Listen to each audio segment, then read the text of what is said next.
Merci, bonjour à tous. Effectivement, on va vous parler aujourd'hui de data collaboration. Comment finalement aujourd'hui on met en place ce type de partenariat, de data collaboration dans un monde de plus en plus compliqué, avec des outils évidemment, et avec des cas d'usage surtout qui apportent des résultats assez intéressants. Alors peut-être dans un premier temps, aujourd'hui, à quel défi on répond finalement quand on parle de data collaboration, parce que c'est un terme évidemment à la mode. Les défis principaux auxquels on répond aujourd'hui, c'est d'abord le besoin d'identifier des insights, de la connaissance qui est pertinente afin de simplifier, afin d'avoir des activations ensuite publicitaires ou marketing pertinentes, efficaces et évidemment qui rapportent du revenu. La deuxième problématique, c'est une fois qu'on va avoir identifié finalement tous ces insights, tous ces intérêts, tous ces comportements, c'est d'avoir un reach suffisant. Et ça va être une vraie problématique qu'on va avoir dans le monde d'aujourd'hui. Vous le savez tous, les cookies tiers disparaissent et pour la plupart ont déjà disparu. Donc se pose la question de comment, à partir de data collaboration, je vais pouvoir cibler l'ensemble de mes consommateurs, l'ensemble des personnes qui montrent un intérêt pour mes produits. Et enfin, une fois que j'ai activé, se pose aussi la question de la mesure. C'est-à-dire j'ai mis en place énormément de stratégies, j'ai dépensé énormément d'argent. La question, c'est ce que ça m'en rapporte. Et il va falloir pouvoir mesurer également cette efficacité-là. Et à nouveau, dans un monde tel qu'il est aujourd'hui, sans collaboration, sans échange de data, c'est extrêmement compliqué. Donc on va répondre finalement à ces différents besoins aujourd'hui et grâce chez Weborama à deux outils principaux. Le premier outil, c'est ce qu'on appelle aujourd'hui la Data Clean Room. Alors c'est pas un outil qui est nouveau, c'est quelque chose qui existe depuis plusieurs années, mais dont l'intérêt s'est renforcé ces dernières années et surtout ces derniers mois avec les différentes annonces, avec la réglementation qui se renforce évidemment et avec une attente extrêmement importante de la part des consommateurs autour de la sécurité de leurs données, de la privacy évidemment.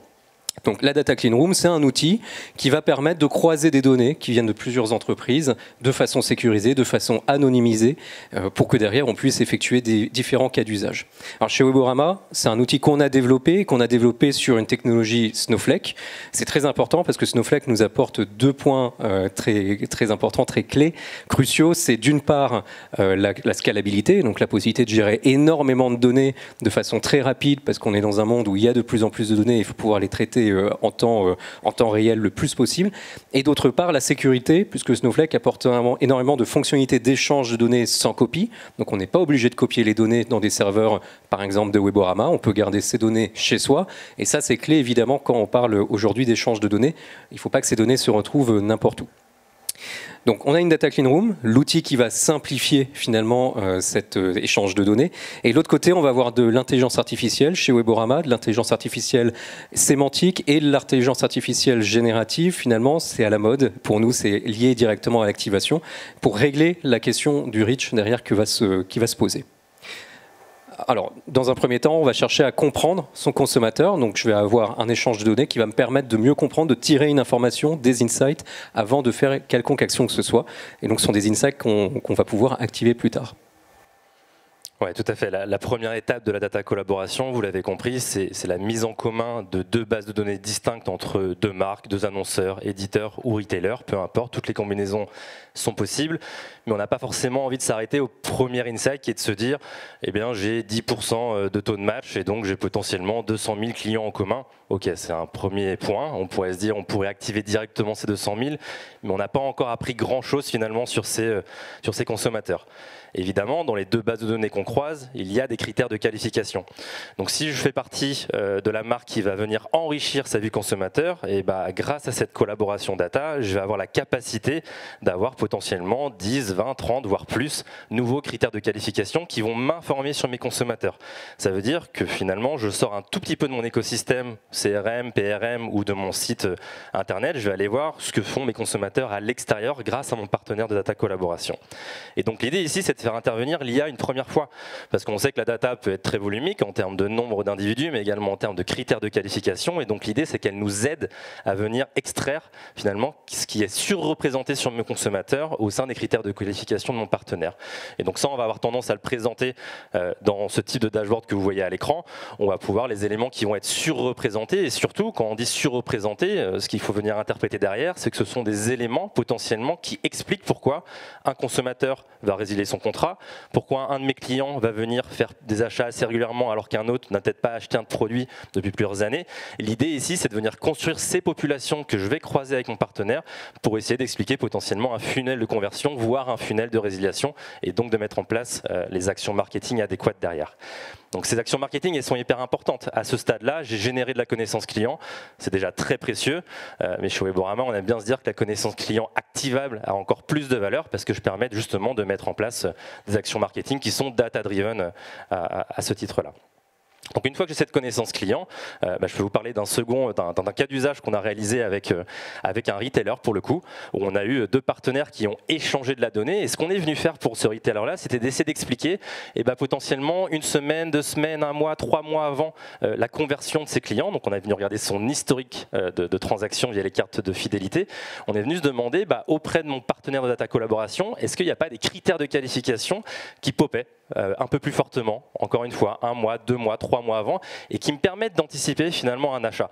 Là, toute la clé de cette connaissance client, c'est de se dire comment je peux aider à venir au plus près du cycle d'achat de mes consommateurs. Et donc de cette manière-là, avec le même type de dashboard que vous avez vu précédemment, on est venu extraire 11 critères de qualification qui nous paraissaient être vraiment surreprésentés et qui nous faisaient sentir que si on les activait, on allait pouvoir déclencher des nouveaux achats chez le retailer final. Donc c'est ce qu'on est venu faire, on est venu le mettre en place grâce à la data clean room. Ça nous a permis de venir activer ces nouveaux critères de qualification, et de 2 manières. D'un côté, j'ai la base CRM de mon retailer, donc j'ai un overlap, donc je suis en capacité de venir potentiellement faire de l'upsell ou de la réactivation de mes clients qui n'avaient pas acheté parce que je suis en train de me rendre compte qu'ils se renseignent sur des nouveaux travaux d'intérieur, de mobilier ou autres sur les pages par exemple de mon publisher. Et donc j'ai un nouveau signal extérieur qui me permet de dire qu'il y a un intérêt pour mes produits, donc je vais le faire re-rentrer dans les parcours de notoriété, considération et de performance. Donc ça, c'est la première activation, le direct marketing. Évidemment, les critères de mon partenaire, ils permettent de qualifier aussi un autre type de population qui ne sont pas encore clients chez moi. Et donc pourquoi pas mettre aussi en place une activation qui va être plutôt d'acquisition et pour laquelle ici on passera plutôt par de l'activation de médias, publicité directement digitale sur les pages web que vous pouvez trouver.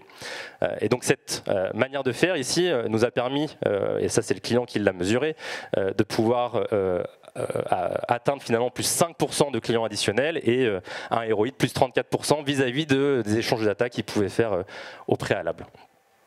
Donc voilà un peu la manière de réaliser de la data collaboration en ayant de la connaissance client jusqu'à l'activation. En revanche, Olivier vous en a parlé un petit peu en préambule, il peut y avoir une limitation. Quand on parle de direct marketing, finalement, à partir du moment où j'identifie un client ou un prospect qui est intéressé, c'est un peu du pain béni, on sait que les taux de conversion sont bons et les coûts d'acquisition sont plutôt bons. En revanche, quand je suis sur de l'acquisition et du média, on sait que la notion de volumétrie est hyper importante. Je ne peux pas faire une campagne publicitaire en ayant simplement un matching de 20, 30 000, 50 000 individus.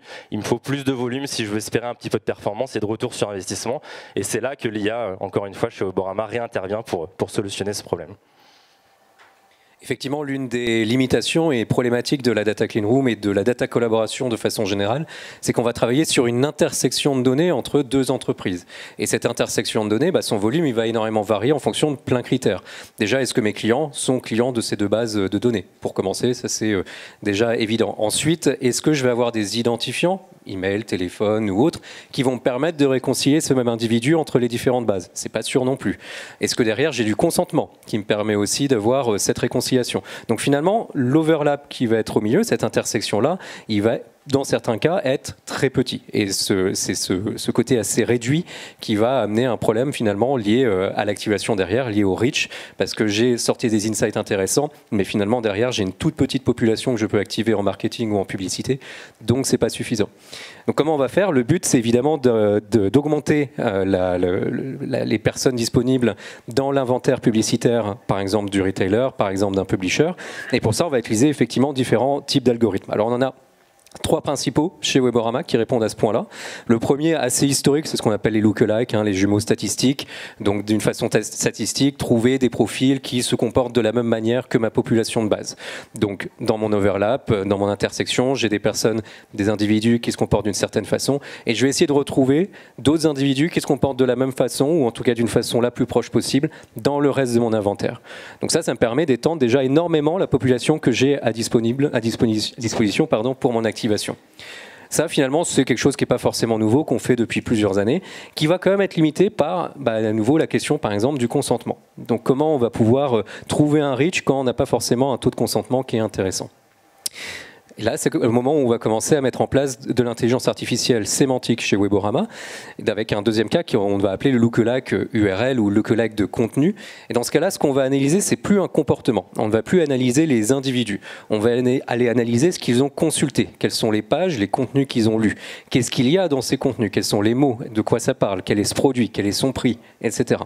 Et à partir de cette information de base, de la même manière que la première façon de faire, on va aller chercher non pas des individus équivalents, mais des contenus, des produits équivalents par rapport à mon produit ou mon contenu de base qui m'intéresse. Donc c'est une façon différente d'aller chercher un reach beaucoup plus élevé, qui n'utilise pas d'identifiant, qui n'utilise pas d'informations d'internautes et qui du coup ne nécessite pas de consentement sur la partie activation. Donc c'est très pratique en termes de reach parce que je peux aller cibler une grande quantité de contenu, une grande quantité d'utilisateurs sans utiliser d'informations personnelles. Et enfin, la dernière solution, c'est un mix. C'est finalement de se dire, je peux à la fois travailler sur étendre ma population sur la base d'un comportement. Donc, il se comporte d'une façon similaire à ma population de l'intersection initiale. Mais je peux aussi aller analyser en parallèle les produits, les contenus qui sont consultés, non pas seulement par ma population de base, mais aussi par la population étendue. Donc, je peux aller vraiment chercher beaucoup plus loin en termes de reach, aller chercher beaucoup plus de pages sur lesquelles je peux cibler, avec cette fois-ci une activation qui est mixte. À la fois, je vais aller cibler des individus, ceux qui m'ont donné leur consentement et ceux qui évidemment sont performants par rapport aux insights que j'ai pu tirer. Et une autre partie qui sera non plus des individus, mais des produits qui sont très proches finalement de ceux que je cherche à cibler, qui sont consultés par les internautes que je cherche à cibler. En termes de résultat final, finalement, c'est vraiment un côté très complémentaire entre d'un côté un outil technologique qui est la Data Clean Room qui simplifie l'échange de données, qui permet l'échange de données, le sécurise, et l'autre côté une IA, des intelligences artificielles, de la sémantique qui permettent d'aller chercher un reach supplémentaire quand je souhaite activer finalement ma donnée ici. Puis on a quelques résultats pour vous donner des exemples par vertical. L'idée, c'est que c'est pas simplement que ça fonctionne, c'est que derrière les résultats, ils sont bons et pas uniquement sur des métriques publicitaires classiques, mais aussi sur des métriques parfois de mémorisation du message, de l'image de marque qu'on est en capacité de mesurer. Alors justement, comment on le mesure? Parce que c'est la dernière étape. On a mis énormément de moyens, beaucoup d'argent, beaucoup de techniques, beaucoup de personnes qui mettent en place ces activations. Derrière, il faut qu'on puisse mesurer cette partie-là. Donc comment on va le faire? On va encore le faire avec de la data collaboration, avec de la data clean room et avec un exemple qu'on va voir notamment avec un retailer qui est assez intéressant parce que finalement, un retailer, il a à la fois l'information de passage en magasin, l'information digitale et c'est ça qu'on va pouvoir utiliser dans cette mesure. Ouais, pour la mesure, et quand on parle de mesure à travers des data clean room ou de la data collaboration, ça va être d'autant plus important et à forte valeur pour les marques qui n'ont pas forcément accès aux données transactionnelles. Donc typiquement, quand vous achetez des yaourts dans un supermarché, c'est le retailer qui a l'information que les yaourts ont été achetés et finalement le fabricant, la marque des yaourts, c'est pas forcément qui a acheté ces yaourts-là. Donc c'est hyper important pour ces marques FMCG, CPG ou autres de se dire comment on peut enfin avoir accès à cette donnée consommateur et essayer de comprendre qui ils sont. Et on connaît les budgets médias qui peuvent être investis et lorsqu'il n'y a pas de mesure, c'est assez compliqué de venir optimiser les stratégies marketing qu'on a mis en place et venir les justifier aussi en termes d'investissement. Donc la mesure est hyper importante et donc la data collaboration et la clean room ici vont permettre justement cette fois-ci à un retailer qui a à disposition la donnée transactionnelle, que ce soit online ou offline, avec un annonceur, une marque qui pourrait mettre en place des publicités digitales. Là, l'exemple qu'on vous présente, il est encore un tout petit peu complexe, un peu plus complexe, dans le sens où il n'y a pas que de la publicité digitale, il y a également la publicité que vous pouvez trouver en magasin. Donc là, ici, c'était du kakémono, donc vous savez, c'est ces fameuses petites affiches que vous pouvez trouver directement dans les rayons. Et donc la question ici de notre marque était de se dire à quel point, lorsque je vais venir synchroniser mes activations digitales et mes publicités en magasin, ça va me permettre d'avoir un uplift en termes de vente directement sur mes ventes en magasin. Donc les ventes, vous l'avez compris, c'est le retailer qui l'apporte, et puis le média et les publicités, c'est plutôt l'annonceur. Et donc à l'intérieur, ici, je ne vais pas vous parler d'IA, il n'y a pas besoin d'IA pour faire de la mesure, on connaît très bien comment ça fonctionne, c'est plutôt des statistiques plutôt robustes qu'on va mettre en place, et donc ça va nous permettre de regarder ceux qui sont uniquement exposés à du digital, ceux qui sont exposés uniquement au kakémono, ceux qui sont exposés aux deux, et ceux qui ne sont exposés à rien, quelles sont les différences en termes de CA incrémental, et in fine en termes de ROI, ça nous permet d'avoir une analyse assez précises au global, mais également se comparer à ses concurrents. Est-ce que ça a permis de générer aussi de l'upsell pour les concurrents ou pas? Et vous l'imaginez, il y a tout un tas d'autres KPI qu'on peut venir explorer. En conclusion, pour résumer un petit peu ce qu'on vous a dit, notre principe de base, c'est de se dire que lorsqu'on va mixer cette data collaboration et cette IA, ça va nous permettre de répondre à 3 enjeux majeurs de notre marché. La première, c'est d'être en capacité de générer des insights précis et qui vont être activables. Ça, c'est hyper important. Pas seulement de la connaissance client, mais de l'activation derrière. Être en capacité également d'utiliser l'IA pour venir étendre potentiellement les volumétries, les potentiels de prospects qu'on peut atteindre directement en média. Et puis enfin, une mesure qui va être augmentée grâce à cette data collaboration qui va permettre à certaines marques d'accéder à des nouveaux points de contact et donc encore une fois une meilleure vision holistique des actions marketing qui sont mises en place. Merci pour votre attention. Avec Olivier, on reste dans le coin. Donc si vous avez des questions et que vous voulez approfondir certains points, on est à votre disposition. Merci. Merci.